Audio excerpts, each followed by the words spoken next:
It's Rob from Property Investments UK, and in today's video we're going to be looking at why companies specifically would favour serviced accommodation for their team members and employees over maybe using kind of local hotels.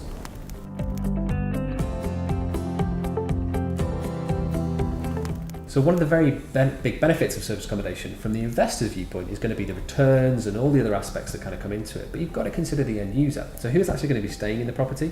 And sometimes who's booking that? It might be a company booking it on behalf of their staff member or team member, or maybe it's somebody that they're trying to kind of entertain and needs to stay within the local area, or maybe even it's somebody that's going to be like short-term kind of contracts in an area working for a company for 3 or 6 month times. So when it comes to the companies that you work with, Paul, obviously you've got an idea in mind of what they're going to kind of look for, but what are the benefits that you tend to see? Why do they kind of contact you guys and say, look, have you got serviced accommodation rather than a hotel, for example? Well, I think this is very important to raise, Rob, as well, is that it is effectively more cost efficient for a company to use an apartment. I would challenge any of our viewers to have a look, go online for any city centre location, go on a booking site and book a 4-star at least, which, because this is at least comparable to a 4-star, the furnishings, a 4-star accommodation in a hotel for 30 days in any city centre, and see what cost comes back. As we've stated in the previous video, the longer they stay in a serviced apartment, the less the nightly rate. In a hotel, it's higher because obviously you accommodate in that room. So companies will see it as a chance, because, so let's say we're in a 2-bedroom apartment, they've got 2 people coming down on contracts. Them 2 people can share that 2-bedroom apartment, whereas they would have to get 2 hotel rooms. They save on expenses. You know, people will cook their own food rather than going out eating. They'll save on laundry. All these little things that, you know, you might not consider. I think it's very important to understand why businesses are doing this now, because ultimately for them it's more cost efficient, and they're getting better from their staff, because I don't think anyone could argue that they would rather stop in an apartment they can make their own for 30 days rather than a hotel room living out of a suitcase. And it's a win-win across the whole chain. So from an investor's viewpoint, they get better returns, but also from the person that's staying in the place, it's a much better lifestyle than living out of a suitcase. As you said, Alan Partridge living in a hotel type kind of structure. Or even the point of view from the company where people think that you may be charging more than a straightforward rental, but they're comparing it to a hotel and what they pay in a hotel to kind of get it. So everybody kind of gets a benefit from that type of structure, if it were. And I think one of the unknown benefits that I didn't realise when it comes to kind of companies is, you were saying before, like productivity. Like if you're staying in a travel lodge for a period of 30 days or something, that's depressing. You've got like a bedroom space, maybe a little kind of desk in the corner, but it's going to be hard work just going down to that restaurant every single night and living that kind of lifestyle. But if you're working in a city and you've got your own place, you've got your own kind of ability to kind of cook, do your washing, all that kind of stuff in the house, it's home from home. And the simple things. You got a mate in Manchester. Ring up, come and stop over. You know, it's those little things why the businesses like it. You know, from a psychology, but also a cost point of view. They're looking at it now because you are looking. So we'll take Manchester for example. We always base the nightly rates relatively conservative, but against a 4-star, if that, hotel.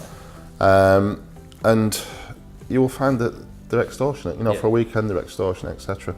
So companies would rather do it, and plus it's the reliability. If they say, right, okay, we've got this guy coming, he's coming down next month, but they've already booked this out for 6 months, then they've got the reliability to know, and they've got somewhere. They've got somewhere good. They're not being placed in Rottenstall, you know, where they're having to travel in because that's all they can get, because or they want to book for 30 days, but they can get a 10-day period there. They've got to move them 2 days somewhere else, and then they can fit them in somewhere else. They've got somewhere stable. Nothing against travel lodge, mentioned travel lodge. No, absolutely. Other hotel chains. There's a right place for that type of market, but when it comes to somebody that's going to be, they know they're going to be in the area for say 3 months, 6 months, 12 months, or whatever it might be, for them to go and get their own rental and have to worry about furnishing it, have to worry about setting up all the bills with the suppliers and stuff, it's a real pain. The option usually is for them to say, okay, well, I'll go and stay in a hotel for 6 months, and then it's got its own nightmares and problems when you're bouncing around hotel rooms or even hotels. So for something like service, it's a perfect fit, isn't it? Just kind of fills that gap for that tenant. And I think it offers companies something more, because I certainly know companies I used to work for where they would look to own a property and do it themselves.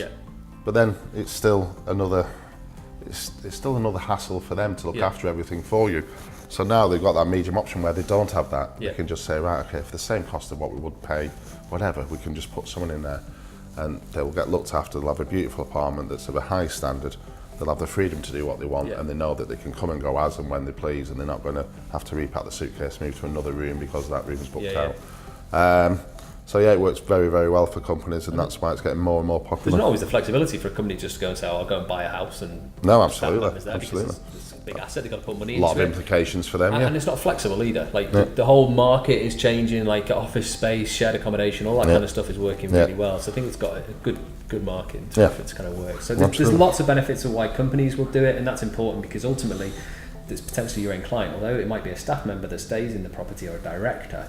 If the company are paying the bill, they're probably going to be the ones that are going to be choosing those locations and making the decision on where their staff members are going to be kind of placed. You have to kind of bear that in mind, and you're bringing a lot of value to those types of companies with service accommodations. That's why it can work really well.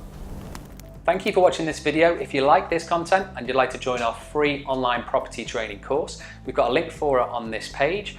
And in there we cover a range of different property strategies to help you get started, either building a long-term property portfolio or creating a cash-flowing property business. We also look at ways to increase your return on investment with any of the properties you're maybe considering. And we also have a couple of cheat sheets and downloadable documents in there as well. Simply click on the link to join the free training course today.